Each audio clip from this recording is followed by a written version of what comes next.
happen from behind a glass wall. Yeah, it's a terrifying thought, isn't it? To wake up, look at a life that is objectively perfect, and realize the pilot seat is totally empty. That is exactly where we are starting today. We aren't talking about sadness. We aren't talking about, clinical depression where you can't get out of bed. We are talking about the person who gets out of bed, runs a marathon, closes a massive deal, hosts a dinner party, and feels absolutely nothing while doing it. Right, the high-functioning empty. Exactly. Welcome to this deep dive for NeuroReality. Today, we are going to peel back the layers of your own brain to figure out the mechanical reality beneath this feeling. And we've got a stack of research here today that is honestly a little intimidating. We're talking neurochemistry papers on dopamine prediction errors, philosophical treatises on the Burnout Society by Byung-Chul Han, and the existential psychology of Viktor Frankl. It is a heavy stack, but the mission is really simple. We aren't going to sit here and tell you to just find a hobby. We are going to try to explain the biology, the sociology, and the philosophy of why your success feels so hollow. Yeah, so let's paint the picture first. Let's talk about the listener. Because the research describes a very specific profile for this kind of emptiness. This isn't usually the person whose life is falling apart. No, it's quite the opposite. If we look at the papers on subjective emptiness, specifically the work coming out of clinical psychology recently, this sensation often hits people who are, by all objective metrics, thriving.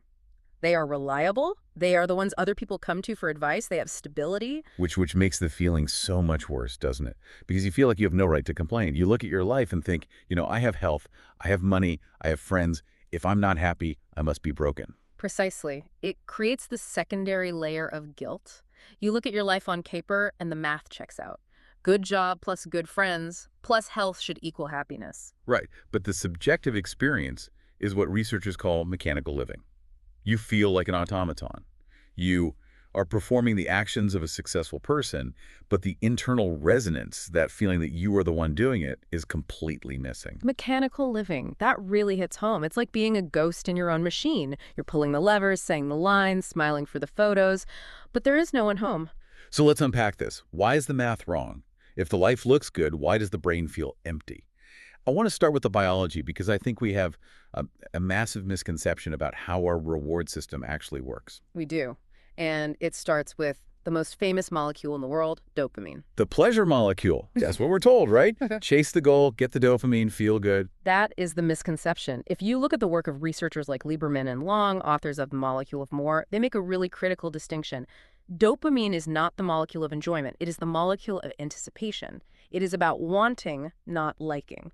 Wait, hold on. So when I achieve the goal, when I actually get the promotion or finish the marathon, that's not dopamine. No.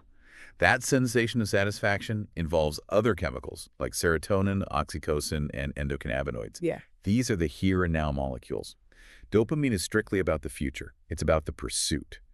And here is where it gets fascinating and a little cruel. Dopamine works on something called reward prediction error. Reward prediction error. That sounds very technical, but it explains so much of my daily life. Break that down for us. Okay, so imagine you're walking down a street you know really well. Suddenly you smell fresh bread. You notice a new bakery has opened. Your dopamine spikes through the roof. Why? Because it's a surprise. It's a possibility of reward. You haven't eaten the croissant yet. You just know it's there. The spike is the fuel to get you to walk into the store. Okay, so I go in, I buy the croissant, I eat it. And the moment you eat it, the dopamine is already dropping because the mystery is gone. The prediction is now a reality. Dopamine's job is simply to motivate you to get the thing. Once you have the thing, dopamine shuts down to save energy for the next pursuit. Wow. So the letdown I feel after a big achievement, that post-marathon blues, or that weird emptiness after I close a huge project, that's not me being ungrateful, that's biological. It is entirely biological. And the research highlights something even more specific. After a huge spike in dopamine, like winning a major award, your baseline doesn't just go back to normal. It often drops below the previous baseline.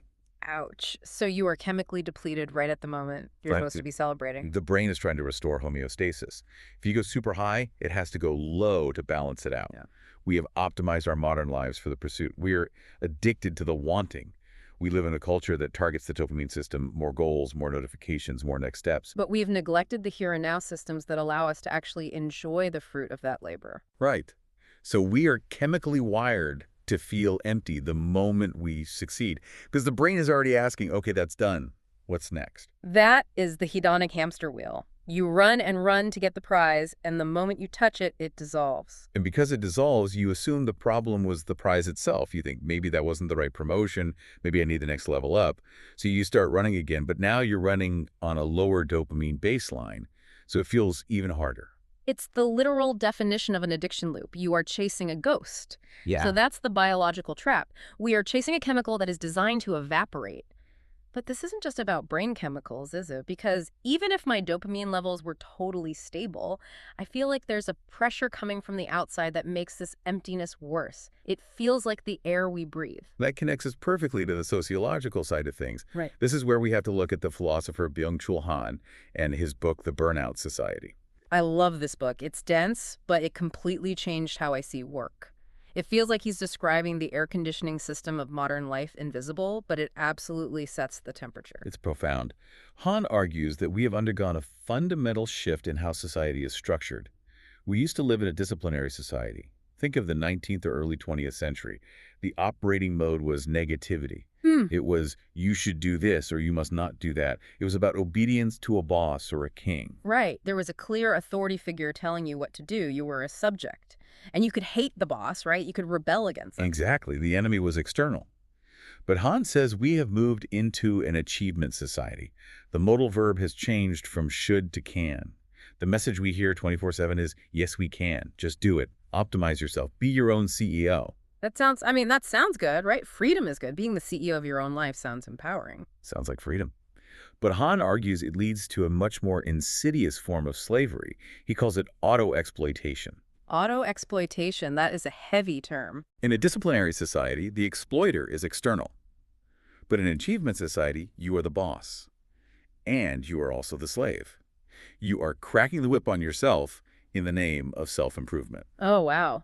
So when I stay up until 2 in the morning working on a project, nobody is forcing me. I'm doing it because I want to reach my potential. Correct. And because it feels like freedom, there is no limit to it. You can't rebel against yourself. There's no point where you say, okay, I've done enough, because the mantra is that you can always do more. This leads to what Han calls absolute competition, not just with others, but with your own past self. And if I fail or if I just get tired, I don't blame the system. I blame myself. I tell myself, I'm not optimizing enough. I need a better morning routine. I need more discipline. And that leads to a specific type of exhaustion Han calls I-tiredness. It's not the good tiredness of a team that built a barn together. It's a solitary, isolating tiredness. It separates you from the world. You retreat into yourself, licking your wounds, feeling like a failed entrepreneur of your own life. That connects right back to the glass wall feeling. You're working so hard, but you're completely alone in it. Even when you're with people, you're alone in the performance. Yes, and this creates a psychological state often linked to emptiness called alexithymia. No words for feelings. Yes, in this rush to optimize and perform, high-functioning people often learn to suppress their body's signals. You ignore the fatigue, you ignore the boredom, you ignore the sadness, because they get in the way if they can. Right, feelings are inefficient. If I stop to feel sad, I lose an hour of productivity. Exactly. So you turn the volume down. But you can't turn the volume down on just sadness. You turn the volume down on everything. Eventually, the connection is severed. You physically stop feeling the signals. You become numb as a defense mechanism against your own relentless drive. So we have the dopamine trap dropping us below baseline, and we have this culture of auto-exploitation making us numb. But I feel like there's still a piece missing here.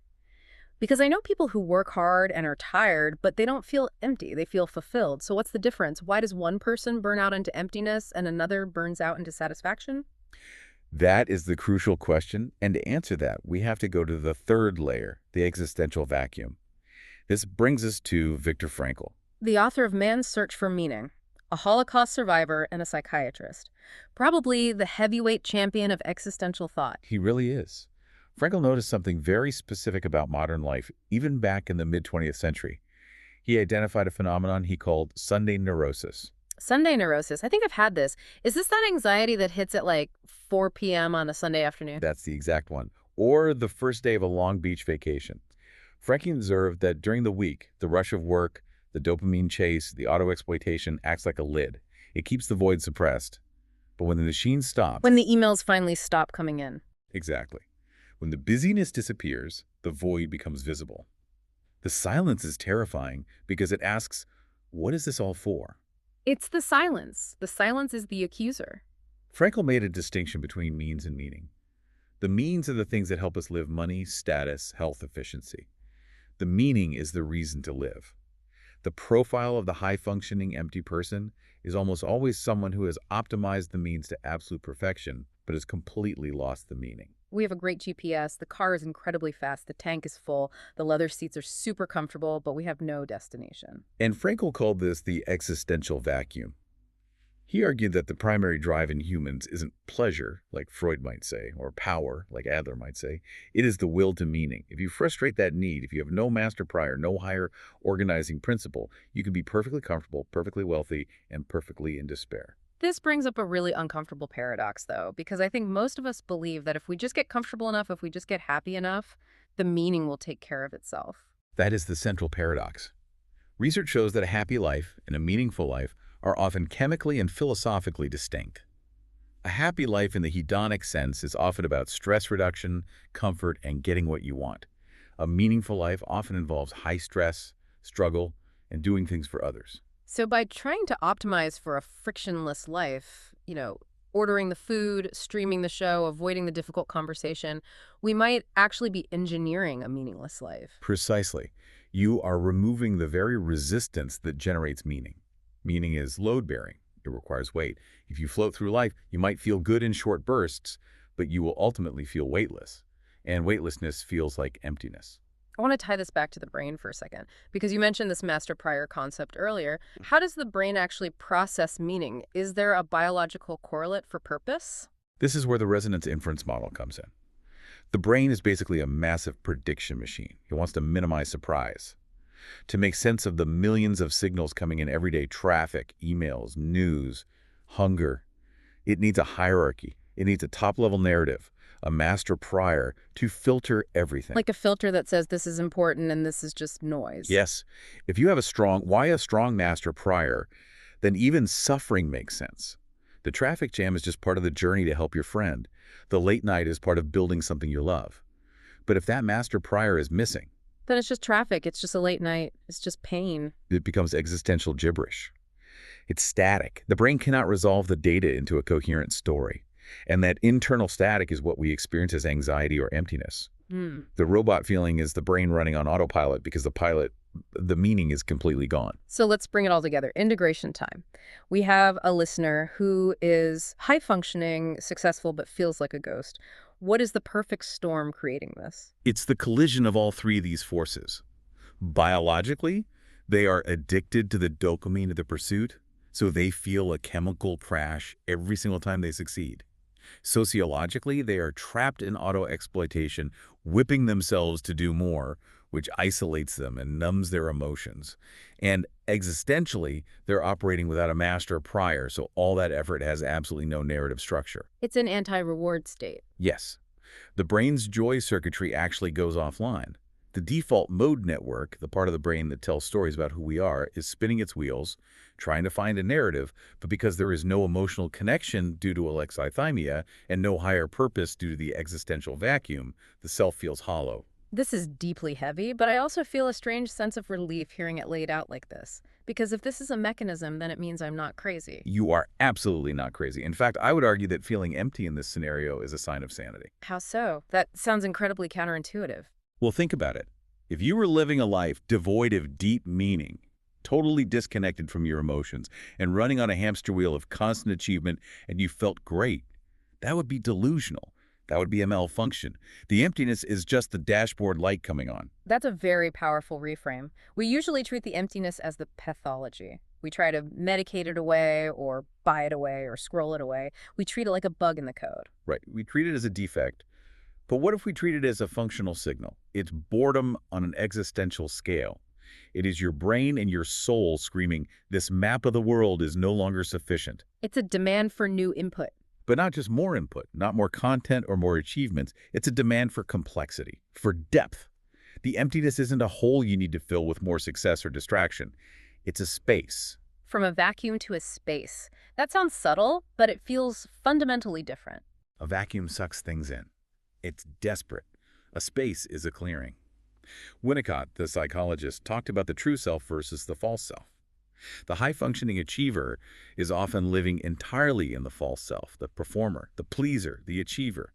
The emptiness might just be the clearing where the false self has finally exhausted itself, giving the true self a chance to step into the light. That requires stopping. And stopping is the most terrifying thing for the high-functioning person. It is, because when you stop, you have to face the Sunday neurosis. You have to sit in the silence. But that is the only way through. You cannot think your way out of this with more logic, and you cannot achieve your way out of it with more goals. It's funny, we started this deep dive thinking we were looking for a solution, like a mechanic fixing an engine. But it sounds like the fix is actually just listening to the engine rattling. We promised we wouldn't give a 5-step plan today, and we won't. Because a checklist is just another thing for the achievement subject to conquer. Oh, I'll optimize my meaning-making process. I'm going to crush this existential crisis by Tuesday. I'll put it on the calendar. Exactly. That's just the exact same trap. The alternative is simply to recognize the glass wall, to acknowledge that the emptiness is valid. It is the mourning of the living. It's mourning the years you spent performing for an audience that wasn't even watching. That is heartbreaking, but also weirdly hopeful. Because if you can mourn it, you can move past it. You can. The emptiness isn't there to hurt you. It's waiting. It's waiting for what? It connects back to that question Frankel would ask. He wouldn't ask what you expect from life. He would ask what life expects from you. That flips the whole script. It does. It stops being about what you can extract from the world to fill the hole and starts being about what the world needs from you. So here is the thought I want to leave everyone with. It's a provocation based on Frankel and the research. If you stopped running on that hamster wheel of more, right now, if you turned off the notifications, stopped optimizing, stopped performing, who would be standing there in the silence? That's the scary part. I don't know if I know that person. And that is why the emptiness is there. It's not a void. It's an invitation. It's waiting for you to introduce yourself. We're going to leave it right there. Thanks for taking this deep dive with us. Take care.